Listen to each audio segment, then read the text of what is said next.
जय श्री सद्गुरुदेवाय नमः। जय श्री गणपति देवाय नमः। ओम नमो भगवते वासुदेवाय नमः। श्रीमद् भागवत महापुराण अष्टम स्कंद पांचवा अध्याय। देवताओं का ब्रह्मा जी के पास जाना और ब्रह्माकृत भगवान की स्तुति। श्री सुखदेव जी कहते हैं, परीक्षित, भगवान की यह गजेंद्र मोक्ष की पवित्र लीला समस्त पापों का नाश करने वाली है। इसे मैंने तुम्हें सुना दिया। अब रैवत मनवंतर की कथा सुनो। पांचवें मनु का नाम था रैवत। वे चौथे मनु तामस के सगे भाई थे। उनके अर्जुन, बलि, विंध्या आदि कई पुत्र थे। उस मनवंतर में इंद्र का नाम था विभु और भूतर्य आदि देवताओं के प्रधान गण थे। परीक्षित, उस समय हरण्यमा, वेदशिरा, ऊर्ध्व बाहु आदि सप्त ऋषि थे। उनमें शुभांग्र ऋषि की पत्नी का नाम था विकुंठा। उन्हीं के गर्भ से बैकुंठ नामक श्रेष्ठ देवताओं के साथ अपने अंश से स्वयं भगवान ने बैकुंठ नामक अवतार धारण किया।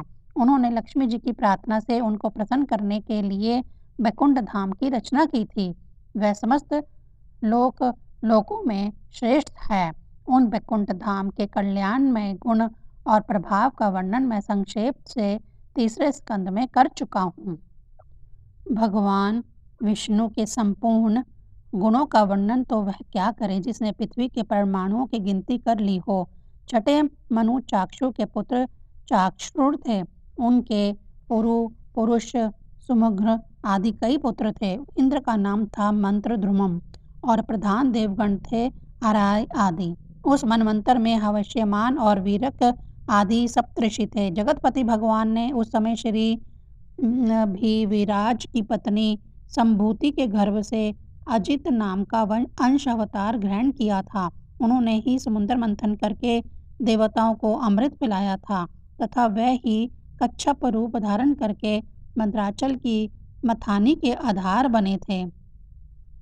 राजा परीक्षित ने पूछा, भगवान ने क्षीर सागर का मंथन कैसे किया? उन्होंने कच्छप रूप धारण करके किस कारण और किस उद्देश्य से मद्राचल को अपनी पीठ पर धारण किया? देवताओं को उस समय अमृत कैसे मिला और भी कौन कौन सी वस्तुएं समुद्र से निकली? भगवान की यह लीला बड़ी ही अद्भुत है। आप कृपा करके अवश्य सुनाइए। आप भक्त वत्सल भगवान की महिमा का ज्यों ज्यों वर्णन करते हैं त्यों ही त्यों मेरा हृदय उसको और भी सुनने के लिए उत्सुक होता जा रहा है। अघाने का तो नाम ही नहीं लेता। क्यों ना हो, बहुत दिनों से यह संसार की ज्वालाओं से जलता जा रहा है। सूत जी ने कहा, शुनकादि ऋषियों, भगवान श्री सुखदेव ने राजा परीक्षित के इस प्रश्न का अभिनंदन करते हुए भगवान की समुद्र मंथन लीला का वर्णन आरंभ किया। श्री सुखदेव जी कहते हैं, परीक्षित, जिस समय की यह बात है उस समय असुरों ने अपने तीखे शस्त्रों से देवताओं को पराजित कर दिया था। उस युद्ध में बहुतों के तो प्राणों पर ही बनाई। वे रणभूमि में गिरकर फिर उठ ना सके। दुर्वासा के शाप से तीनों लोक और स्वयं इंद्र भी श्रीहीन हो गए थे। यहाँ तक कि यज्ञ, याग आदि धर्म कर्मों का भी लोप हो गया था। यह सब दुर्दशा देखकर इंद्र, वरुण आदि देवताओं ने आपस में बहुत सोचा विचारा, परंतु अपने विचारों से वे किसी भी निश्चय पर नहीं पहुंच सके। तब वह सब के सब सुमेरु के शिखर पर स्थित ब्रह्मा जी की सभा में गए और वहां उन लोगों ने बड़ी निर्मलता से ब्रह्मा जी की सेवा में अपनी परिस्थिति का विस्तृत वर्णन उपस्थित किया। ब्रह्मा जी ने स्वयं देखा कि इंद्र, वायु आदि देवता श्रीहीन एवं शक्तिहीन हो गए हैं। लोगों की परिस्थिति बड़ी विकट संकटग्रस्त हो गई है और असुर इसके विपरीत फल फूल रहे हैं। समर्थ ब्रह्मा जी ने अपना मन एकाग्र करके परम पुरुष भगवान का सिमरन किया। फिर थोड़ी देर रुककर प्रफुल्लित मुख से देवताओं को संबोधित करते हुए कहा, देवताओं, मैं शंकर जी तुम लोग तथा असुर, दैत्य, मनुष्य, पशु, पक्षी, वृक्ष और स्वधज आदि समस्त प्राणी जिनके विराट रूप के एक अत्यंत स्वाल्पित स्वाल्प अंश से रचे गए हैं, हम लोग उन अविनाशी प्रभु की ही शरण ग्रहण करें। यद्यपि उनकी दृष्टि में ना कोई वध का पात्र है और ना रक्षा का। उनके लिए ना तो कोई उपेक्षणीय है और ना कोई आदर का ही पात्र है। फिर भी सृष्टि, स्थिति और प्रलय के लिए समय समय पर वह रजोगुण, सत्वगुण और तमोगुण को स्वीकार किया करते हैं। उन्होंने इस समय प्राणियों के कल्याण के लिए सत्वगुण को स्वीकार कर रखा है, इसीलिए यह जगत की स्थिति और रक्षा का अवसर है। अतः हम सब उन्हीं जगत गुरु परमात्मा की शरण ग्रहण करते हैं। वह देवताओं के प्रिय हैं और देवता उनके प्रिय, इसलिए हम निज जनों का वे अवश्य ही कल्याण करेंगे।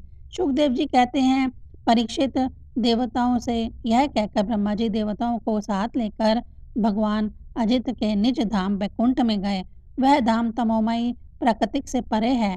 इन लोगों ने भगवान के स्वरूप और धाम के संबंध में पहले से ही बहुत कुछ सुन रखा था, परंतु वहां जाने पर उन लोगों को कुछ भी दिखाई ना पड़ा। इसीलिए ब्रह्मा जी एग्राक मन से वेदवाणी के द्वारा भगवान की स्तुति करने लगे। ब्रह्मा जी बोले, भगवान आप निर्विकार, सत्य, अनंत, आदि पुरुष सबके हृदय में अंतर्यामी रूप से विराजमान, अखंड एवं अतर्क्य हैं। मन जहाँ-जहाँ जाता है वहाँ-वहाँ आप पहले से ही विद्यमान रहते हैं। वाणी आपका निरूपण नहीं कर सकती। आप समस्त देवताओं के आराधनीय और स्वयं प्रकाश हैं। हम सब आपके चरणों में नमस्कार करते हैं। आप प्राण, मन, बुद्धि और अहंकार के ज्ञाता हैं। इंद्रियां और उनके विषय दोनों ही आपके द्वारा प्रकाशित होते हैं। अज्ञान आपका स्पर्श नहीं कर सकता। प्राकृतिक के विकार, मरने जीने वाले शरीर से भी आप रहित हैं। जीव के दोनों पक्ष, अविद्या और विद्या, आप में बिल्कुल ही नहीं है। आप अविनाशी और सुख स्वरूप हैं। सतयुग, त्रेता और द्वापर में तो आप प्रकट रूप से ही विराजमान रहते हैं। हम सब आपकी शरण ग्रहण करते हैं।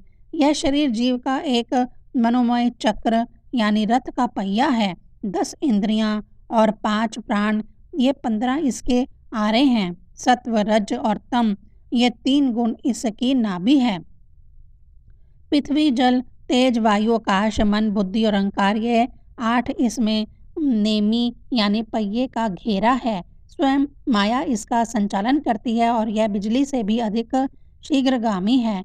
इस चक्र के धुरे हैं स्वयं परमात्मा, वह ही एकमात्र सत्य हैं। हम उनकी शरण में हैं, जो एकमात्र ज्ञान स्वरूप, प्राकृतिक से परे एवं अदृश्य हैं, जो समस्त वस्तुओं के मूल में स्थित अव्यक्त हैं और देश काल अथवा वस्तु से जिनका पार नहीं पाया जा सकता, वही प्रभु इस जीव के हृदय में अंतर्यामी रूप से विराजमान रहते हैं। विचारशील पुरुष मनुष्य भक्ति योग के द्वारा उन्हीं की आराधना करते हैं। जिस माया से मोहित होकर जीव अपने वास्तविक लक्ष्य अथवा स्वरूप को भूल गया है, वह उन्हीं की है और कोई भी उसका पार नहीं पा सकता। परंतु सर्वशक्तिमान प्रभु अपनी उस माया तथा उसके गुणों को अपने वश में करके समस्त प्राणियों के हृदय में समभाव से विचरण करते रहते हैं। जीव अपने पुरुषार्थ से नहीं, उनकी कृपा से ही उन्हें प्राप्त कर सकता है। हम उनके चरणों में नमस्कार करते हैं। यूं तो हम देवता एवं ऋषिगण भी उनके परम प्रिय सत्वमय शरीर से ही उत्पन्न हुए हैं, फिर भी उनके बाहर भीतर एक रस प्रकट वास्तविक स्वरूप को नहीं जानते। तब रजोगुण और तमोगुण प्रधान असुर आदि तो उन्हें जान ही कैसे सकते हैं। उन्हीं प्रभु के चरणों में हम नमस्कार करते हैं। उन्हीं की बनाई हुई यह पृथ्वी उनका चरण है। इसी पृथ्वी पर जरायुज, अंडज, स्वदज और उद्वज, यह 4 प्रकार के प्राणी रहते हैं। वे परम स्वतंत्र, परम ऐश्वर्यशाली, पुरुषोत्तम, परब्रह्म हम पर प्रसन्न हो। यह परम शक्तिशाली जल उन्हीं का वीर्य है। इसी से तीनों लोक और समस्त लोकों के लोकपाल उत्पन्न होते हैं, बढ़ते और जीवित रहते हैं। वह परम ऐश्वर्यशाली पर ब्रह्म हम पर प्रसन्न हो। श्रुतियाँ कहती हैं कि चंद्रमा उस प्रभु का मन है। यह चंद्रमा समस्त देवताओं को अन्न, बल एवं आयु है। वही वृक्षों का सम्राट एवं प्रजा की वृद्धि करने वाला है। ऐसे मन को स्वीकार करने वाले परम ऐश्वर्यशाली प्रभु हम पर प्रसन्न हो। अग्नि प्रभु का मुख है। इसकी उत्पत्ति ही इसलिए हुई है कि वेद के यज्ञ, याग आदि कर्म कांड पूर्ण रूप से संपन्न हो सके। यह अग्नि ही शरीर के भीतर जठराग्नि के रूप से और समुद्र के भीतर बड़नावल के रूप में रहकर उनमें रहने वाले अन्न, जल आदि धातुओं का पाचन करता रहता है और समस्त द्रव्यों की उत्पत्ति भी उसी से हुई है। ऐसे परम ऐश्वर्यशाली भगवान हम पर प्रसन्न हो, जिनके द्वारा जीव देवयान मार्ग से ब्रह्मलोक को प्राप्त होता है, जो वेदों की साक्षात मूर्ति और भगवान के ध्यान करने योग्य धाम है, जो पुण्य लोक स्वरूप होने के कारण मुक्ति के द्वार एवं अमृतमय है और काल रूप होने के कारण मृत्यु भी है। ऐसे सूर्य जिनके नेत्र हैं, वह परम ऐश्वर्यशाली भगवान हम पर प्रसन्न हो। प्रभु के प्राण से ही चर अचर का प्राण तथा उन्हें मानसिक, शारीरिक और इंद्रिय संबंधी बल देने वाला अवायु प्रकट हुआ है। वह चक्रवर्ती सम्राट हैं, तो इंद्रियों के अधिष्ठाता देवता हम सब उनके अनुचर। ऐसे परम ऐश्वर्यशाली भगवान हम पर प्रसन्न हो, जिनके कानों से दिशाएं, हृदय से इंद्रिय गोलक और नाभि से वह आकाश उत्पन्न हुआ है, जो पांचों प्राण यानी प्राण, अपान, उदान, समान और व्यान, दसों इंद्रिय, मन, पांचों असु एवं शरीर का आश्रय है।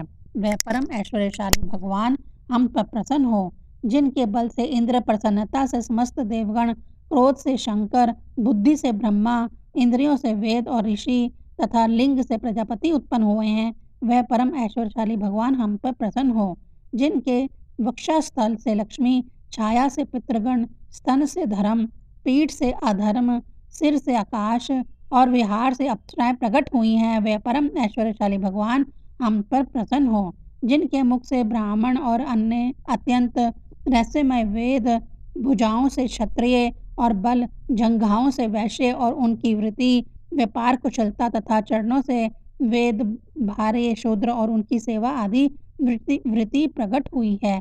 वह परम ऐश्वर्यशाली भगवान हम पर प्रसन्न हो, जिनके अधर से लोभ और होंठ से प्रीति, नासिका से कांति, स्पर्श से पशुओं का प्रिय काम, भुहों से यम और नेत्र के रोमों के से काल की उत्पत्ति हुई है। वह परम ऐश्वर्यशाली भगवान हम पर प्रसन्न हो। पंचभूत, काल, कर्म, सत्वादि गुण और जो कुछ विवेकी पुरुषों के द्वारा बाधित किए जाने योग्य, निर्वाचनीय या अनिर्वाचनीय विशेष पदार्थ हैं, वह सब के सब भगवान की योग माया से ही बने हैं, ऐसा शास्त्र कहते हैं। वह परम ऐश्वर्यशाली भगवान हम पे प्रसन्न हो, जो माया निर्मित गुणों में दर्शन आदि वृत्तियों के द्वारा आसक्त नहीं होते, जो वायु के समान सदा सर्वदा असंग रहते हैं, जिनमें समस्त शक्तियां शांत हो गई हैं, उन अपने आत्मा आनंद के लाभ से परिपूर्ण आत्म स्वरूप भगवान को हमारा नमस्कार है। प्रभु, हम आपके शरणागत हैं और चाहते हैं कि मंद मंद मुस्कान से युक्त आपका मुख कमल अपने इन्हीं नेत्रों से देखें। आप कृपा करके हमें उसका दर्शन कराइए। प्रभु, आप समय समय पर स्वयं ही अपनी इच्छा से अनेकों रूप धारण करते हैं और जो काम हमारे लिए अत्यंत कठिन होता है, उसे आप सहज में ही कर देते हैं। आप सर्वशक्तिमान हैं, आपके लिए इसमें कौन सी कठिनाई है। विषयों के लोभ में पड़कर जो देह अभिमानी दुख भोग रहे हैं, उन्हें कर्म करने में परिश्रम और क्लेश तो बहुत अधिक होता है, परंतु फल बहुत कम निकलता है। अधिकांशता में तो उनके विफलता ही हाथ लगती है, परंतु जो कर्म आपको समर्पित किए जाते हैं, उनके करने के समय ही परम सुख मिलता है। वह स्वयं फल रूप ही है। भगवान को समर्पित किया हुआ छोटे से छोटा कर्म आभास भी कभी विफल नहीं होता, क्योंकि भगवान जीव के परम हितैषी, परम प्रियतम और आत्मा ही हैं। जैसे वृक्ष की जड़ को पानी से सींचना, उसकी बड़ी बड़ी शाखाओं और छोटी छोटी डालियों को भी सींचना है, वैसे ही सर्व आत्म भगवान की आराधना संपूर्ण प्राणियों की और अपनी भी आराधना है, जो तीनों काल और उससे परे भी एक रस स्थित है, जिनकी लीलाओं का रहस्य तर्क वितर्क के परे है, जो स्वयं गुणों से परे रहकर भी सब गुणों के स्वामी हैं तथा इस समय सत्व गुण में स्थित हैं। ऐसे आपको हम बारंबार नमस्कार करते हैं। 5वां अध्याय संपूर्ण। ओम नमो भगवते वासुदेवाय नमः।